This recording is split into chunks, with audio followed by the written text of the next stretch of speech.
Hello, I'm Susan Fagan, your 9th District State Representative. Thank you for tuning in for this update on the 2010 session of the Legislature. As we head toward the final days of the scheduled 60-day session, the citizens of Washington are getting some unpleasant news from our state capitol. Passage of a bill to make it easier to raise taxes and budget proposals from Democrats that would raise taxes by nearly $1 billion. My Republican colleagues and I fought hard against Senate Bill 6130, which ended the requirement that tax increases be approved by a 2/3 majority. The governor signed the bill February 24th, and tax hikes can now win passage with just a simple majority. That's 50% plus one vote. It didn't take long for the majority party to recommend proposals that rely heavily on new taxes and fees. On February 27th, the Senate passed a revised operating budget that spends $71 million more than the plan originally proposed just a few days earlier. It relies on one-time fixes, such as drawing down the rainy day fund. It also depends on additional funding from the federal government, including $480 million in extra money for the Medicaid program. Most worrisome to me is that we're planning on and budgeting for these federal dollars, and those dollars have not been appropriated by Congress, and we don't know that they will be. The biggest concern we have with the Senate budget is that it's balanced with $1 billion in tax increases over the next 16 months. It includes an increase in the statewide sales tax and 24 other hikes in taxes and fees.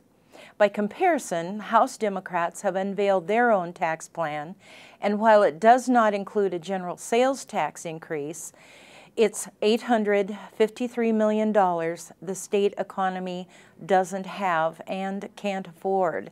Among its provisions, the House plan would increase the tax on cigarettes by $1 per pack and extend sales tax to other tobacco products, spread the sales tax to such items as bottled water, candy, gum, and custom software, increase business and occupation rates for certain service providers such as attorneys and accountants, impose sales tax on janitorial services, and increase the excise tax on private aircraft.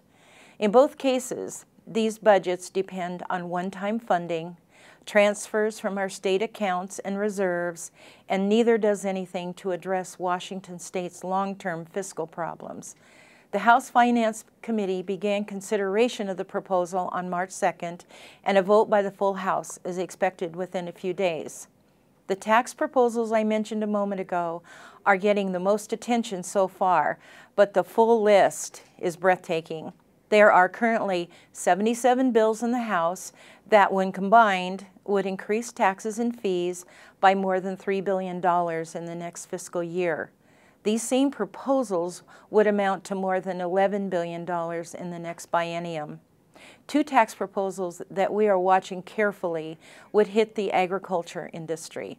House Bill 3181 would nearly triple the tax on hazardous substances, including imported oil into Washington, plus fertilizers and crop protection products. Fertilizer is a fuel-intensive product to produce. As fuel prices go up, so does the base cost of fertilizer. In addition to fertilizer costing more, the tax on the product itself would be tripled. Crop protection products would also be subject to the increase, and the bill could also raise the price of gasoline at the pump by as much as 6 cents a gallon. The hit on the ag industry doesn't stop there. A Senate bill would eliminate the sales tax exemption on vehicle trade-ins.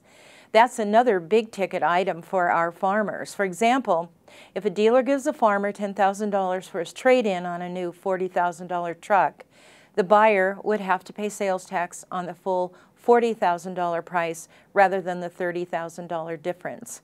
Imagine what that would mean if our farmers were purchasing a combine or a tractor. Like many of you, I am disappointed that the Democrat budget writers chose to raise taxes rather than fully exploring areas where savings could be achieved. We've brought solutions to the table, that would get us closer to bringing spending into balance with revenues, very much like what you're doing with your own personal and business budgets. In fact, the lead Republican on the House Ways and Means Committee, Representative Gary Alexander, presented a list of more than $700 million in revisions, savings, and cuts weeks ago, and his recommendations were not given consideration. That really disappoints me.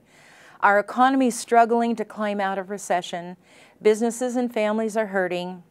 Tax increases are simply bad news for the people of Washington, and they are bad news for the economy and for jobs.